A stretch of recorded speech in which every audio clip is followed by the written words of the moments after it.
Hey guys, in this video I'm going to show you how to fix Windows key is not working in Windows 11. So without any further ado, I want you to head over and basically just type here on screen keyboard and you should be able to see this one.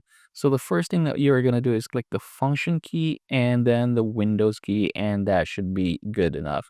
So I want you to go ahead and close this one, and basically that should fix your problem. If, say, for example, that doesn't fix your problem, I want you to go over to the device manager, and from here I want you to go over and look for the keyboard. So you have here, that's the inputs, and then mine's another. All right, there you go, keyboards. Then go ahead and choose your keyboard here, right click, and then basically you're just going to update the driver.